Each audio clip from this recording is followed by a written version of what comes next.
What's up, everybody? I go by Q McDale 11, your golden bag gold. And I'm here to bring down to y'all the first gate of heaven. That's right, the gate of self. Off the trail of my mountain today. Yeah, I want to share some astrology with y'all. Oh, yeah. Y'all feeling the energy? So before we get into the video, I want to give a shout out to them Geminis.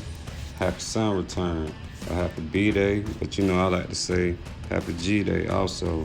Yeah, and before I get into the video, I'd like y'all go ahead and subscribe, leave a comment, and give this video a thumbs up if you mess with it.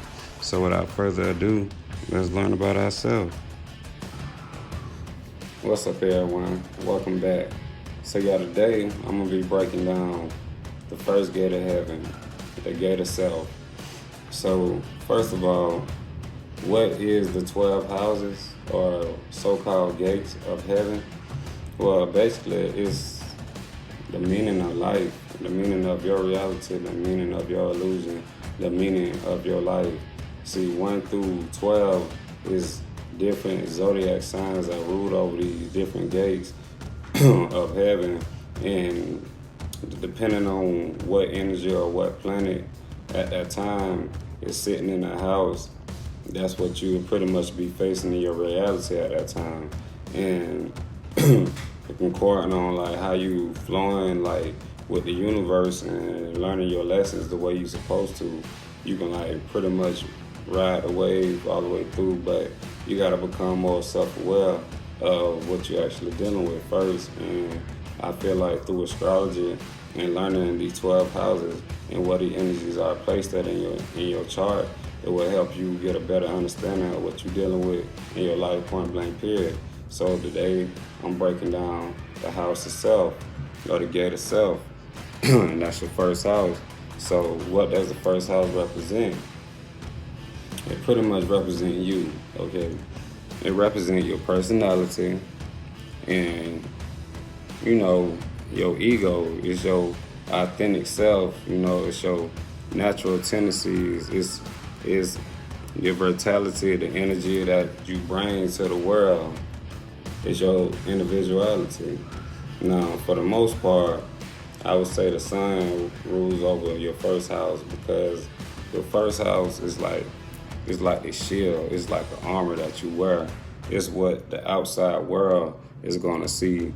So, for instance, say if you're a Capricorn, okay. So when you were born, the sun was in Capricorn at that time.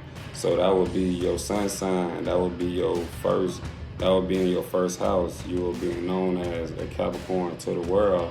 But depending on where the moon was at around the time you was born, that was gonna let you know what your moon sign gonna be. So it could be a whole different zodiac sign, different than your actual sun sign. But it varies, Then you also got a rising or ascendant sign, but we'll get into that more later. So your first sign, excuse me, the gate of self is pretty much how you present yourself to the world. And so Aries rules over the gate of self. So if you pretty much know how Aries is, then you will kind of get like the gist of the description of the gate that you're dealing with. So pretty much is very Aries is very goal oriented. Okay, your first house or your first gate is going pretty much show you how you deal with affairs, how you prioritize, how you put your priorities in order. Okay, how you go about reaching a certain goal.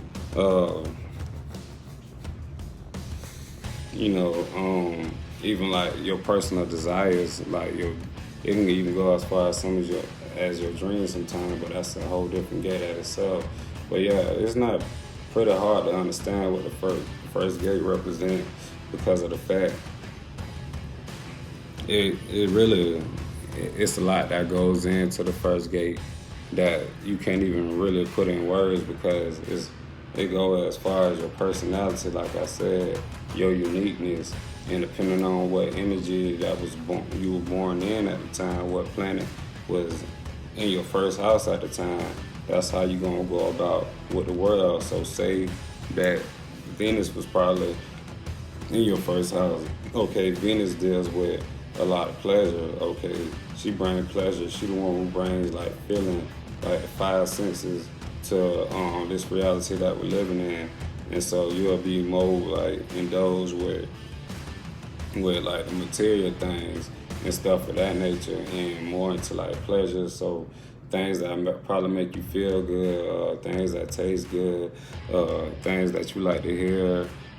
You know, it even go as far as like loving someone else, because she also deals love.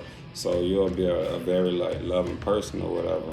Versus say you had Saturn in your first house.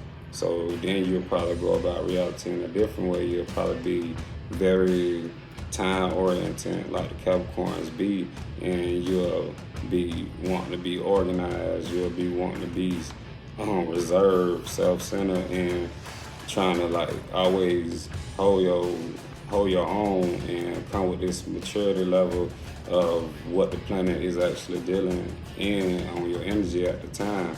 So it all pretty much correlates with what planet really plays into the first house when you was born. That's what's gonna really make like the makeup of how you gonna go about in your birth chart or what's going on with the world. So pretty much you just gotta have it's just really just dealing with yourself, because it brings like strength of will and determinations and stuff. So if you figure out what energy was in your first house when you were born, then pretty much you can start like breaking down a little bit of yourself and your personal life and start figuring out a little bit about yourself. But yeah, this is my take on my first house, on the first gate of heaven, and I'll be back with y'all in another video. Y'all stay easy. Thank you.